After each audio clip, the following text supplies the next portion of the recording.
Welcome to Lydia Fenet's Claim Your Confidence, a podcast that will introduce you to the most powerful women in the world as they talk about their own confidence journey. No matter what obstacles you face, Claim Your Confidence will inspire you, motivate you, and give you a roadmap to live the life you want. So, are you ready to claim your confidence? Welcome, everyone, to Claim Your Confidence. I'm Lydia Fenet, and I'm so excited that you're joining me for another episode. I am thrilled to have the guest in front of me who is sitting here today. Nili Lotan is an incredible fashion designer. If you live anywhere in New York City, you see her designs all over the street, and you always think to yourself, that person looks so incredibly chic. I wonder what their secret is. Well, I can tell you because the designer is sitting right across from me today. Nili, thank you so much for joining me today. Thank you for having me. I'm excited to be here. I want to tell a little story to our listeners. And I told you this when we were put in touch again recently, that Nili and I actually lived on the same floor of an apartment building. I guess it was probably 8 or 9 years ago. Mm-hmm. And the interesting thing about this floor is there were 4 apartments, and 3 of the apartments were occupied by young families who had 3 children at the time. And the kids literally ranged in age from 0 to 8. And I would come home from work at the end of the day, almost every day, and there could be 7 children in my apartment, or there could be no children in my apartment because the back 3 apartments almost lived like a commune because of all the children. And Nili and her husband also lived on the floor. And I kept thinking to myself and saying to my husband, I cannot imagine this poor couple that has this complete chaos and has never said anything and just smiles and walks in and out. And I remember somebody saying to me, by the way, did you know there's a really famous fashion designer who lives on your floor? And I remember when they said your name, and I was like, I cannot believe that I am living in the same building as this woman and she has to deal with my children's chaos 24/7. So thank you for always being so kind. No worries at all. I don't even remember that, so it wasn't that bad. Oh, gosh. And the only thing I can think of is that this is was when I was actually at the midst of launching my business. I mean, a couple of years after, but still, I mean, till today, I feel like I'm launching my business. But I was so focused and immersed with what I was doing that I probably didn't even notice. I basically walked into the apartment, walked out of the apartment, and was just working 24/7, looking for a place to put my head and going back to work. So, well, I feel like that's been the story of your life. And let's begin at the beginning of your life. So you grew up in Israel. Can you tell me a little bit about yourself as a child? Yes. So before I start, I just want to say that when you reached out, and I'm very, very excited to be here and talk to you and explore together with you. Where does the confidence come from, and how does one reveals its own? Because I do feel that there's something, we do come to this world with a mission, and being a fashion designer, it's definitely what I was meant to be. But I feel that this is not where it ends, that I think that there's something about dressing women or giving them the tools to express their own self is a gift for me to be able to give women this empowerment, this confidence that they have when they wear something that they feel good about themselves. So I think it's right on in terms of what I do, and I'm happy to share my experience. So I was born in Israel, that's correct. I was born in a small town on the beach of the Mediterranean. I was one of 2 kids in a family. Both my parents immigrated from Europe, both Holocaust survivors who came to a new country for a new life. And I was the fruit of their love, and they just wanted to give me anything possible that they can. My sister was 8 years older than me, so I kind of grew up on my own without siblings, which we just talked about. What is it to be with a lot of kids? I was on my own, a lot of time on my own. My parents was relatively older than my other friends' parents. I mean, now it's common to have kids in the 40s. Back then it wasn't. Right. And my father was, I believe, 41 when I was born. He was already white hair, gray hair. I've never seen him with his real black hair. And so they were kind of almost like grandparents to me in a way, just because of the distance of generations. Yeah. Also, they didn't speak the language that was the language that I was brought to learn. So there was a bit of a culture difference and language difference in my childhood, but I don't think it affected me in a bad way, the other way around. And you said your sister was 8 years older. Were you close even though she was older? Did you look up to her a great deal? Not really. I mean, yes. I mean, she was around, and it's funny because one of the stories talking about confidence of the family is that she was left to babysit me. And when my parents came back, she was sleeping and I was awake. And I told them that I was taking care of her. So that was, I think I was really young, like 4 or whatever it was. But I don't remember her as the older sister. I remember as a sister. And then when I was 12, she got married. Then she moved in to live as a neighbor where we lived. So I was very much aware of her and her children, and the family was very united. Not so much as a role of a big sister that was there. Later on, we found a lot of common things that we love to do together, and we're very good and connected and love each other, and we have great relationship. It wasn't at childhood that I discovered that. Yeah. I feel like that's often the case. I think my sister and I would say the same thing. We're not 8 years apart, but probably 6. And I think we found each other as we got older, which is nice. You know, you have the commonality of youth, but then you sort of transition as you get older into friends. So you were raised, obviously, in Israel, and then you lived there through your middle school, high school years? No, I lived there all the way till 22. 22. I went to school. I went to college. I went to the Army, to the Air Force. Talk a little bit about that as we talk about confidence, because you went into that. Did that change you? Did you come out of that more confident, or was it just sort of well matched with who you were? Yeah. So I think, yes, of course. I think that if I started to kind of think back, when is the first memories that I have of confidence? Was I born with it? Did I acquire it? I do believe that we are born with a set of attributes that are leading us. I'm sure I was born with quite a lot of confidence.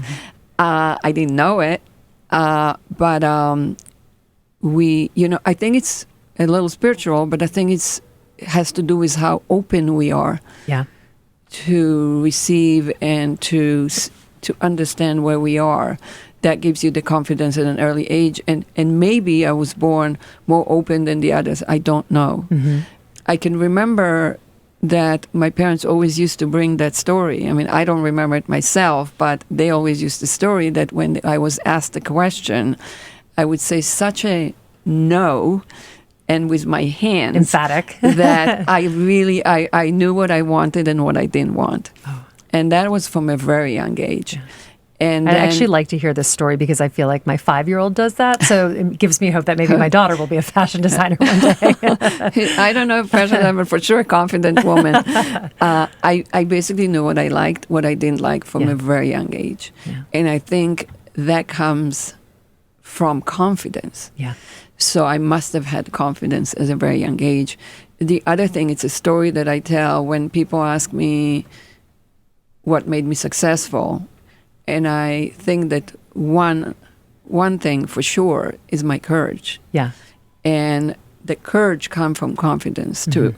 So when I was, I want to say 4 or 5, we lived in an apartment building that we lived on the first floor, but it was on columns, so it wasn't on the level of the street.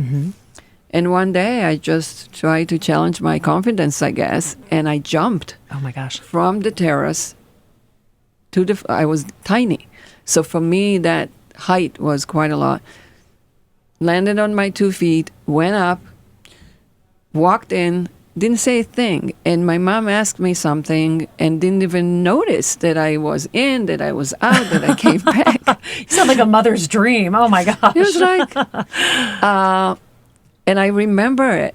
Gosh, I'm thinking about myself. What courage did I have at an age 4 or 5 to actually look down and say, I can do it. And jump. So not only I trusted myself, I trusted everything around me that I'm going to land on my 2 feet. Isn't that it's such a metaphor for life? But also, I think to the point of confidence, so many people don't try because they're fearful of something. And I truly believe that's where confidence comes from. It's trying again and again, Totally. and sometimes having it work out, sometimes having it not work out, but understanding that no matter what happens, you're okay. Right. Right? That's always Exactly. the key. So it's like, what starts what? Did you Right. have the confidence to jump? Or because did I jump, now I trust myself and now I got my confidence. Yeah. So yeah, we can, it's really a question, but I think to a certain degree you are born with a certain character. I don't know if it has to do with the time or the alignment of the stars, but it is a personality. Yeah, absolutely. You know, then you can develop it, of course. Right.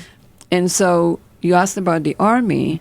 So through school, I remember times where I was lacking confidence. I think everyone goes through, like especially in high school when you're doubting, you know, I was always extremely skinny and very tall. Yeah. And I had no boobs. I had no chest. I was completely flat. And all the other girls at age 12 already developed their... and I remember feeling insecure about it. Yeah. At the same time, I developed a style in clothing of how to present myself the way I see myself. And that has given me the confidence. Yeah. I mean, the extra confidence if I haven't had enough before. And that's why I preach and I encourage women to develop their own style. Right. Because I think having your own style, which means you wearing the things that are perfectly right for you, it is a tool for confidence and empowerment. Absolutely. And I think a lot of women, and I'm surprised to see so many women who come to my store and say, tell me what to wear. Right. Or how should I put this together? And that is fine. But I think that if you develop a strong understanding of yourself, and that leads you to understanding what you're comfortable with, what you're not comfortable with. You don't need to be in the mercy of fashion or the mercy of fashion designers. You need to be at a place where you know what you like, and then you find the right designer that provides you with that, and that becomes your wardrobe provider. And you basically go again and again, and you feel confident in yourself that when you walk into a room, you look the best you can. And everybody sees you for who you are. Everybody sees you. And I always say that clothes should never have whistles and bells. It's not about the clothes. And if someone comes and says, what a beautiful dress, I almost feel insulted. You should say, you look beautiful. Not my dress. My dress is helping me to look great. And that's why I also have a very much of a minimal approach in my design sensibility, because I don't think that the clothes should make the entrance. I think it should be the background, the right background to bring you in. And it's so funny that you say that, because if anyone was looking in this booth right now, they would see that I'm wearing a bright green floral dress, and Nili is head to toe in black. And I think that is exactly, I feel the same way. Clothes are my armor. I dress up with actually nothing but bells and whistles, because that is how I feel strong and confident. But I understand, looking across the table, how you feel confident in what you're wearing. And I'm thinking that the next thing I'm going to wear is going to be all black, because you look so incredibly chic. No. Whatever makes you confident, that's what it is. Yeah. But is that minimal style because of your time in the Army, do you think? Or had you developed that before? Because you said in high school you were wearing sort of minimal, and that felt right to you, and you felt like that really was who you are. But did that continue because of the Army, or was that just something that was a side? So the Army gave me confidence from a different perspective, which I'll touch in a minute. But just to answer of minimalism, so no, I did not have it in high school. When I developed my own style, I was very much looking up to Yves Saint Laurent, to Paris. I lived in a small town in Israel, but there wasn't much fashion in Israel, so I had to look out. And I wasn't really even looking for the fashion. I was looking for confident women. I was looking for style. I was looking for what makes these women look so gorgeous. And what I realized that it is about style, and it's not about fashion. Right. And style is something that is long-term, where fashion is something very trendy and quick. Right. Style is personality. Style is something that you acquire, and you stick to it, and you evolve it. Fashion is something that you change all the time. It's fast, and confident women have style. Yeah. Or if they have confidence, it goes the other way around. Yeah. But to develop a style, it takes looking inside. It takes understanding yourself. It takes questioning what you like and what you don't like. And so I was looking up to all these Parisian women and American icons, singers and icons. And I developed a very simple dressing that worked for me. I was wearing a lot of denim, a lot of jeans, simple, very, very simple, nothing fancy because there wasn't really opportunities for me to dress that well, because I was in high school and we didn't have prom like you guys have here. So there wasn't really an opportunity to express my fancy side of me. But very, very easy, simple, wherever I felt good in. And then I remember another story that I was going to a party and I was wearing a Levi's jean and a white wife beater. And my dad, who was so born educated, knew what it is to dress up and always very chic. He says, "This is how you're going to the party?" And I said, "I feel great, and therefore I'm going to have a good time." Oh, that's a great answer. I didn't need to wear a gorgeous dress or anything fancy. I was wearing my second skin, and I walked into a room, and I was like comfortable with it. That's great. I love that. And I couldn't care less what everybody else was wearing. Yeah. So that was there already in high school. And then what the Army gave me is the confidence that I can lead. And so when you come into the Army, you're 18 years old, you know who you are, but you don't know your potential, let's put it this way. Okay. The Army actually does tests and check how can they benefit from you, right? And whatever test they did led them to think that I could lead a whole group of women. Yeah. So here I am sent to an Air Force unit, and I am the same age as the other girls, and I'm supposed to lead. What does it mean, lead? I'm supposed the one who, if they have any issues, personal issues, I am their address to come and talk about. No, I don't have any experience in that. And I'm not really the most empathetic person. I care, but I'm not the kind of person that people come and cry to. Yeah. So for whatever reason, they thought I was right. And then I would be the one who's actually at 11 o'clock walk the rooms and say, "Hey, guys, out, Time to leave. Time to leave." But you were pretty popular, too. Or do every Friday, check the rooms if they folded their blanket correctly and so on, and wearing the uniform and whatever. So I was put in a position that I was told, you can do it. And I did it. Did I like doing it? That's a different story. Yeah, but they had confidence in you to do it. I did get the confidence in me that here I am doing it, and I'm doing it well.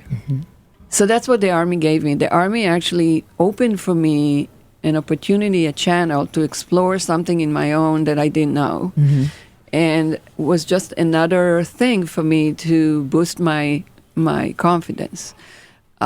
The age is, you're so young, you're 18. I know, when you said that, it's incredible to me to think about an 18-year-old. Just sort of. I think now the process is I think 18 years old now is not as, maybe, I shouldn't say that in general, but I think there's just something about life being more comfortable, maybe, or there's more access to things that you kind of take a longer time to get there. Yeah. I think when you don't have, you grow faster. Yeah, absolutely. Yeah. And not that I came from not having, I grew up in a family very well-to-do. My dad was very successful, which also gave me a lot of confidence. I think our financial situation at home was always good and beyond good. Yes. So I felt that I was secure. Yeah. And I think that does give a lot of confidence because I've had a couple of guests on here who, one in particular, her father passed away at a young age. And as a result of that, financial security became such an obsession for her that she eventually started a company. And it's interesting. Her confidence came, I think, a lot through that experience and understanding that she had such a loss and had been able to move through it. But financial security is a huge part of confidence because you're not worried about where the next meal is coming from or something like that. And that's another story that I tell quite a lot. My dad told me when I was 20, he said, you have to be financially independent. Yes. he didn't mean from him, because he supported me whenever I needed. He meant from my partner. Yes. He said, you have to have a financial independence, because that is the most important thing. Because it gives you options, and right? it does give you that confidence. Yeah. And I become financially independent very young age. Yeah. It basically opened for me choices that I would not have if I wouldn't. And I said it to a lot of women who ask me, how did I get the courage after 27 years of marriage to just get up and leave? Yeah. And it wasn't even that bad. Yeah. But it wasn't as good as I felt that I deserved. Yeah. And how did I? I have financial independence. Yeah. I wasn't worrying about, and so many women says to me, I can't divorce because what am I going to do the day after? I haven't developed my career. I'm not financially independent. I cannot do it. So if only for that reason, and I don't wish to anyone to divorce, but only for that reason, for someone to be financially independent, that's the key to confidence. Yeah, I completely agree. Yeah. I do think financial independence is something that we talk about so often now. It certainly, even when I was, and I think I'm probably a little bit younger than you are, but when I was growing up, it really wasn't something that we talked about a lot. Right. And I love to see it in the press because it really is something that is so fundamental to confidence. Totally. Because you, as I said, and as you said, you have options if there is something that isn't working for you or if there's something that you want to do. So I do often think that we don't say it enough. So I'm so glad that you brought that up. Yeah, But and then, teaching women. Yes. I think there's something in us, and I don't know what it is, that is just, oh, I don't understand, but that's okay. I don't know what it is. We give ourselves a break on that. Just recently, a friend of mine says to me, I took all my 3 daughters, and I basically put them on the phone, and I taught them everything that I know about finance. Yeah. Because I think they should know. They should know. And it took me a long time. Yeah. I mean, I'm running a big business right now. It took me a long time to understand the importance of understanding my own finance. Yeah. I'm begging my daughter, my 27-year-old daughter, please understand your finance. Because if you do understand your finance, then you're confident to spend it. Yes. Because if you don't understand what comes in and what goes out, you're always in a fear, oh, maybe I don't have enough, or should I buy it, or should I not buy it? When you know exactly what you have, no problem. You know your limits. Yeah. You buy what you want, you make your priorities, and you live your life confidently. Yeah, it's absolutely true. I have so many friends who, especially in my early 20s, would say things like, oh, well, I don't really know, but my husband deals with that, but that's not an answer because you should know, as you said. And my best friend was a financial advisor, my roommate in New York, and we were living in a 5th floor walk-up when we first moved here. And I remember the first time I got a bonus from Christie's, and I think my bonus was $300. It was a really big bonus, big year. And I spent it immediately because that's what I had learned about money growing up, that it was just something that you spend and you don't think about it, which is not the way that you should spend money, obviously. And ultimately, I remember when the check came from work after they told me that I was getting the $300. What you don't realize until you get your first bonus is that bonuses are taxed at almost 50% in New York. And so I think I got $160, but I'd already spent $300. So then I had to take out a loan from my roommate for against my bonus. And luckily, because she was a financial advisor and she was so smart about her money, she sat me down and said, okay, these are the things you have to know. You have to pay off your credit card minimum every single month. And I remember saying, no, you don't. And she said, no, you absolutely. She said, actually, you don't even use a credit card. Let's just start there. Just put that away for at least 6 months until we get the basic education. But I thank her for that so often now as I get older. And I wrote it in my second book, Claim Your Confidence. It's one of those things that, as you said, we try to pass off. Like, well, this isn't fun. I don't really want to know. You have to know about your finances because ultimately you never know what's going to happen if you want to leave or if something happens to your partner if they're taking care of it. So that's a great point. So tell me then, you're in the Army. How do you get to New York and get into the fashion world, which is really your next step? So one of the things that I did not say from the very beginning, and I like to say, I always thank my parents when I start any podcast, not even about confidence, even more so, because I think, you know, beside knowing your financials, I think, and beside getting into this world with a certain level of openness and trust, I think that the love at home Yes. and the unconditional love that parents give their children is a must, because even if you come in with confidence, you're going to be crushed if you don't have that. Yes. So I think this is something that I hope I gave my children. My parents for sure gave me. Yeah, mine too. And I really feel that this is a very important ingredient in getting your confidence right and living your life the way you want to live. Yeah. Unfortunately, there's many situations where parents do not have their parents with them or whatever. But, I think if you are there, to be aware of it and constantly be verbal about it and do it. My parents were not as verbal about it because it's different generation, but I always felt their love and their trust in me. Yeah. And there was very little structure at home, which I tried to do with my kids. Sometimes it works, sometimes it doesn't. They let me take decisions, not the big decisions, but the daily decisions on my own. Mm-hmm. And partially because they were older. Yeah. So they didn't even know where I was and what I was doing.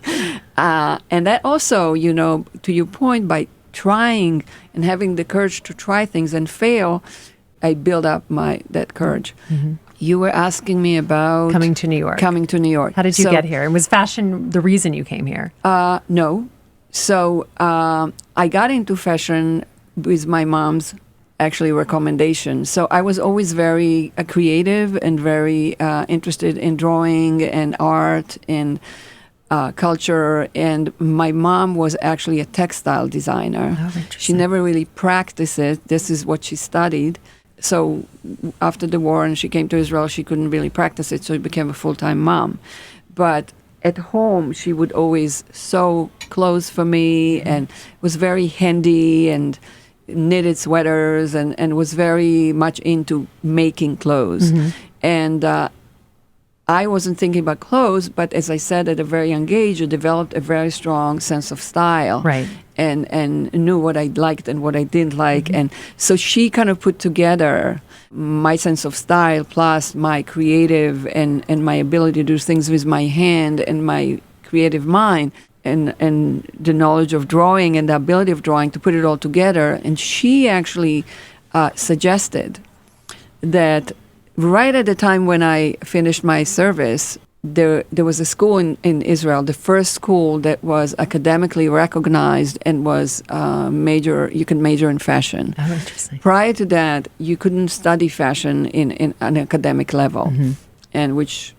My dad, who wished his daughters were lawyers and so on, he's like, fashion, he wouldn't live fashion. Yeah. And so I'm so proud today to be where I am, and he's not with us anymore, but I'm sure he sees it, that choice was the right choice. Yeah. Which also brings me to something that I totally believe in, that we as a parents do have a role in helping our children to find their path. Yeah. Because I think that we observe them from such a young age, mm-hmm. And we know their strength. Yeah. Sometimes they don't know. Yeah. And so I think it was actually, you could say, oh, wow, she told you what to study? Yeah, she recommended that. Yeah. And she knew better than me because I wanted to be an architect or... So many things that I had. There weren't that many choices, by the way, at that time, because for someone who didn't care for math and really cared for visual art and all of that, there wasn't that much choices. So she kind of directed me there, and I'm glad and thankful for her that she did, because I found my passion there. And how long is that? Like a 2-year program, or it was a 3 years program. 3-year program. I was sent after the second year. I was an honor student, so I was sent to New York. Oh, exciting! Where in New York? Where did you end up? I worked for a company that doesn't exist. It was Casper, New York. Uh-huh. It's your mom might know it, but I didn't even know it. And I spent the summer there. And what did you think about New York coming from Israel? Oh, I loved it. Yeah. Loved it. And fashion everywhere. Yeah. It wasn't even at that time, and I'm talking, this was 1978, 1979. I wasn't even looking up to New York from a fashion because my heart was in Paris. Right. Only when I came to New York and I lived in New York and I learned to know and to see what the work of Calvin Klein and Jeffrey Beans and all these designers at the time, that I realize that there's something to American fashion that has that practicality and talking about Calvin, minimalism. And denim, which I know you're known for. Denim, that the French don't have. They have the elegance and the chicness, and so it was nice for me to, and which I actually practice today. You know, I think that's what makes me successful in what I do, because I grew up on this European aesthetic, on this French aesthetic, and then I've learned for 23 years the American approach, the practicality to one's wardrobe, and how to not just look pretty but feel pretty. And so you came to New York for that spell, and then you came right back after that? I went from school, went back, graduated, and when I graduated, my husband at the time was a pilot at the Air Force, and he finished his military service, which was 9 years, and he wanted to go to school. And he was already, I think he was like 25 or 26, and to start school in Israel was like, felt like now he's going to go to school with younger kids. Right, And he has this dream of his to study in the United States for a couple of reasons. He, as a pilot, he was sent to Fort Rucker and did his actually learning, his flight learning there.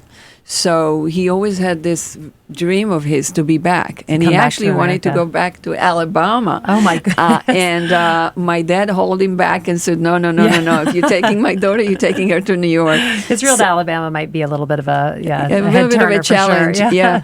And so we came to New York. It was like last minute. He got into school, and I basically joined him. So I had no plan. I didn't know. I just graduated. I had a silly book that I did in school that didn't apply at all to the New York fashion. I first didn't even think to work. I thought, well, I'm just going to take some extra classes and then we'll go back. And then after a couple of months, I got a little bored. I took some classes at Parsons, but I was like, okay, I've done that, been there. I started to look for a job. It was very challenging. I was an immigrant. I had a visa of a student, you know, so not everyone would take me in. Right. And I didn't have any experience. And I didn't have my dad and my mom, and who, you know, I grew up, which is another interesting thing, in a small community where everyone knew me, knew my dad, knew my mom.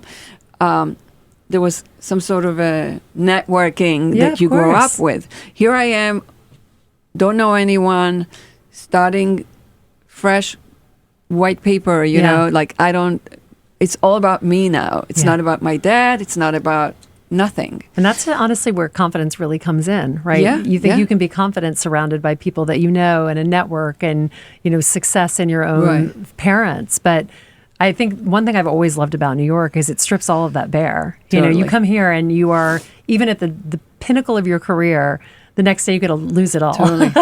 Which is part of New York, right? That's part of living here. By the way, Army does the same. Yeah. So when you go to the Army, forget all your designer clothes and all your Levi's denim. Everyone is one uniform, and you have no clue where everyone is from, how much money their father makes, what do they do in life, where do they live, nothing. Everyone is equal. And that is definitely put you in a place where you need to work on what are the things that make you a valuable person and what are the things that are going to make you accepted and give you the confidence. So that's that. And then, of course, being an immigrant and starting fresh, even if you're not an immigrant from another country, if you just moved from Chicago to New York, it's the same thing. Or Louisiana, New York. New York. I could have been coming from anywhere, honestly. Exactly. So that's that. So we came, and then slowly, you know, I started to interview. The truth is that I had to go back to Israel to be introduced to a friend of a friend who told me, I have a friend in New York that has a fashion business. Why won't you go and talk to him?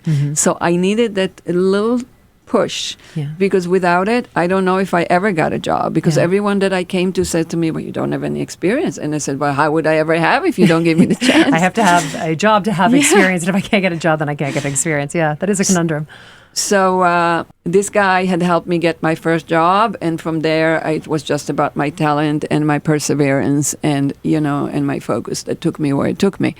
But I needed that open door. Yeah. And then from there, you know, the more you trusting yourself more and more, as you could see, obviously you succeeding, you need to have a lot of courage to do things that you didn't think you know. I mean, I'll give you another example that is the ultimate confidence that one could have. That guy had said to me, I know a woman that has a business. She just started, and she's actually started to manufacture things in the Far East for American designers. At the time, most people were manufacturing things in New York. Mm-hmm. And she came up with this brilliant idea. I'm sure other people did too, but she was one of the pioneers of actually understanding what the needs are and finding the right factories, whether we're in Korea or Taiwan or Hong Kong, and make it for them there. Mm-hmm. So she just started this business. She was very successful. And he said to me, why don't you go for an interview? So I went for an interview. And she needed a sweater designer. Now, I had no clue about sweater design, besides the fact that when I was 15, I would like crochet a shawl in math class, but I had no idea anything about that. So she says to me, okay, so you're looking for a job. This is what I need. I need someone to go now to Korea, to Taiwan, to Hong Kong, to put together a sweater collection. And then when you come back, I basically have a showroom. I present it to Calvin Klein, to like a whole bunch of designers. And they, to see the capabilities of all these manufacturers, they either adopt the style itself that you design, or based on your design, they understand the capabilities and they'll design their own. But what she was basically giving a service to designers to manufacture things overseas. Mm-hmm. And she said, can you spec? I'm like, what the hell? What is spec? Yes, of course I can spec. Before Google, too, so you can even just run to the restroom and do a quick Google search. Of course I can spec. Sure. Spec, you said? Of course. Spec comes from specification. So in wovens, you do a pattern. In design, you give specifications in sweaters, like 30 inches, 20 inches, you know. So I'm like, I didn't lie. I didn't say I did, but I said, I think I can do it. Good enough. There you go. And she said, and could you get on a flight on Friday? Now, this was Wednesday. I said, yeah, I can.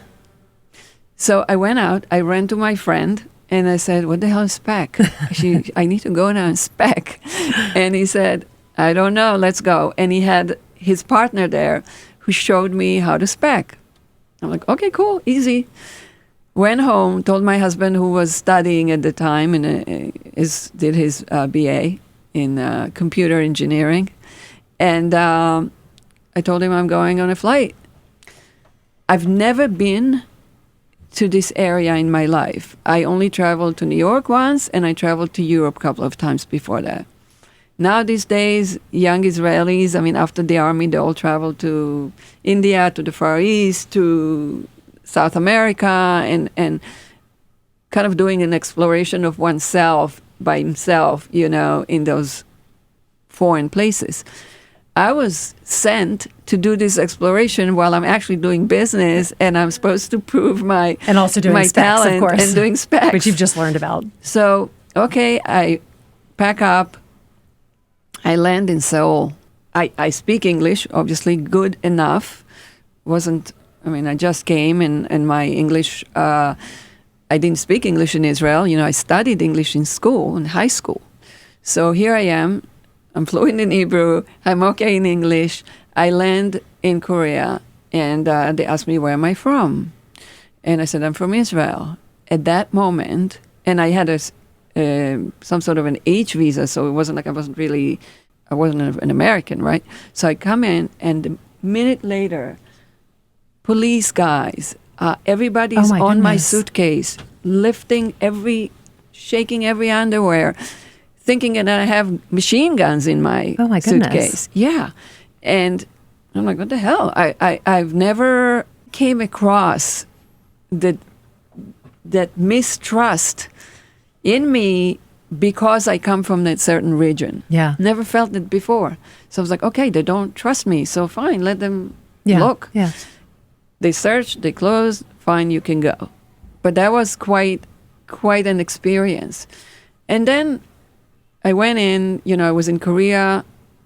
It was very interesting because the process there was that you had knitters sitting in a circle, just like flamenco in Spain, sitting in a circle. And they sit with the two needles and the yarn. And they're basically asking you what to do. And I'm like, what are we doing? I don't know. I'm going to need your Maybe I'll help start here, singing, ladies. but I don't know what you want. Let's all join together. You can show me how to spec and also Anyway, knit. I figured this out. I came up with, I don't remember, 50 sweaters. Oh, my goodness. Moved to Taiwan. Now, here I am in Taipei. Everyone was on bicycles. Like, where am I? The food is strange. Where am I? But I keep going. And I go into the factories. I see what they have. Use all the skills that I have. Come up with another collection, mini collection there. Now I go to Hong Kong. There I meet my boss. And what I forgot to mention that when I left, she says to me, can you go on a flight? And I said, yes. And she said, I'm not going to pay you. I'm going to take care of your expenses, but you're not going to be paid. Okay. And like, okay, fair enough. And I went. But here I am coming to Hong Kong with a collection of 120 sweaters. I did what I was supposed to be doing. And here I am, and there was another girl there. And I said to her, can I ask you a question? Now, here in America, people don't ask about salaries. Mm-hmm. In Israel, they do. Maybe they stopped now, but they used to do, like, how much do you make? That was not an embarrassing question. Yeah. And so I said to her, do you mind telling me what I should be making, if I would be making? Yeah. And she said, I don't remember, but I think she said something like 25,000 or 27,000. I mean, we're talking 1980. So that next day, I meet with my boss, and I show her everything. And then I said, we need to talk. Yeah. So where did I get that confidence? I don't know. And I said to her, so I did what I had to do. And from now on, I'd like to be paid. And she said, how much do you like to be paid? And I don't remember what I told her, either 30 or 35. I just went. Good for you. Look at that. And she said, fine. And the thing to learn from it is, is you need to ask what you deserve. Yeah, ask the question. And it's not even about confidence. It's about self-respect. Yeah. It's like, I was so young. I was 23. But it was part of that taking care of yourself. Yes. Because no one else will. Yeah. And anyway, that's how my career started, and it went far from there. But then how did you end up launching your own brand? Because I love this story, and you're 23. When did you decide to go out on your own and start your own thing? So it all kind of happened together. So kind of a midlife crisis, mid-40s, early 40s. I love that you just said that, because I feel like there are so many people who I know in their mid-40s who are constantly saying, well, I could never start anything. Oh, so no, here you you go, can. ladies. This one is for you. Tell us the story. It's the best time to start your own business. Oh, I love that. Not only just the time to start, the best time. Because okay. now you have the know-how and you have the confidence that you could do it. Yes. And you just have to do it. Two things I did. I divorced. Mm-hmm. You said because you had set yourself up for financial independence. I set myself up financially, but I left because, I really had felt that this marriage had come to an end, in the sense of where we were in the relationship, where we were against the world, where we were in our journey. And I felt that this journey had ended, and I was thankful for the years. It was 27 years, and I was full of gratitude, and left the marriage with my arms open to see where this next take me, not knowing where next take me. Yeah. And important to say that my husband is one of my closest friends still today, and then I know if anything ever happens to me, he'll be the first one to come and help me, and the other way around. So it's not like, so marriage can end but friendship doesn't need to. Yeah, that's a lovely way to look at it. I think that it's okay. It's okay to one day get up and say, you know what? I want to go that way, and you want to go that way. So let's just separate, but we don't need to disrespect or ruin everything that we did together. Yeah. We just need to say goodbye and leave. Yeah, that's a nice. I feel like that's a very modern way to look at the end of marriage, and I appreciate the fact that you said that, because again, I think there are so many people who are at points in their lives where they see that and they feel like they have to stay forever. And it is nice to hear a completely different opinion on that. And I think you're right. There doesn't need to be disrespect or anything like that. But I think, again, living life with gratitude and always being and looking at your partner as somebody who's given you good years of your life, even if the time they aren't serving you in the way that you need. So you are getting divorced and then you decide to launch a company at the same time. At the same time. Quite a challenge. Do it all. Yeah, quite a challenge with no money. Yeah. Now I'm divorced, so I had to split half of my wealth. And very little money, with a lot of passion, with a lot of trust in oneself. I can do it. And I'll start small, and I'll be focused, and I'll know exactly what is it that I'm good at, and I'll do it.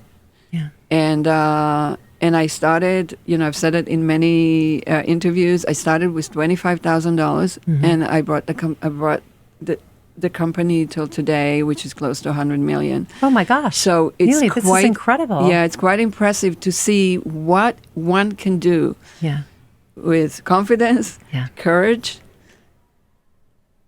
serenity, and belief in oneself, and very little money. Yeah. Very little money. And you could do it. You could do it. It's really, obviously you need all these elements aligned, but you could do it. And it could happen whenever in your life. And I think that's can happen the other whenever in your life. My dad started his business over 60. Over 60. I love these 60, stories. And was so well to do. I mean, by the time, he left Earth, he was a very wealthy man. And all our life we were okay, but it happened in the later part of his life. He really came to full expression from the age of 60. What a great example. Yeah. Well, you have taught me so much over the course of this interview. I have loved every single story that you've told. I'm from the South, and we tell every experience, and even in my book, I tell all of my experiences through stories, because I think it's the best way to learn from other people. And I thank you for the gift of your time, but also the gift of your story, which is inspiring and powerful. And I love to know that you were confident. I will think about you jumping off of the first story of your house as I look at my 5-year-old now, and hope that she doesn't do the same thing anytime soon.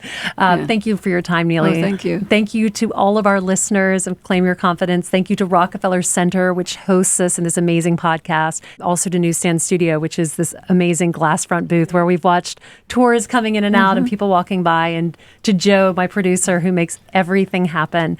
And I would ask anyone listening today to really think, when in your life have you jumped off the first floor with both of your feet and not told anyone? Like, when have you taken that leap of confidence? Put that in my DM. I'm at Lydia Fenet on Instagram and Facebook. And Nili, where can we find you? You can find me. I have 7 retail stores. I'm opening my 7th retail stores in Tribeca, in Palm Beach, in Upper East Side, in Meatpacking, very soon in Sycamore, New York, and very soon in Lafayette, in Soho. I am selling my clothes in 350 stores worldwide. Wow, amazing. But I'm also available on my DM. I run my own social media. And one of the things that I love to do is to talk to women, help them. If there's any question, I don't care about what. If I have the answer, I'm happy to answer. Oh, I think you have the answer, Nili. I think you have the answer to everything, to be totally honest. And then, of course, I'm on nililotan.com, my site, who I'm very proud of, that has different services to wardrobe a woman and help a woman to get the right wardrobe so she can get the confidence to live her life at the best she can. Well, I'm going to get off of this podcast and go there immediately and start looking. Thank you again for your time. Thank you. And thanks to everyone for tuning in. I'll see you again next week on Claim Your Confidence.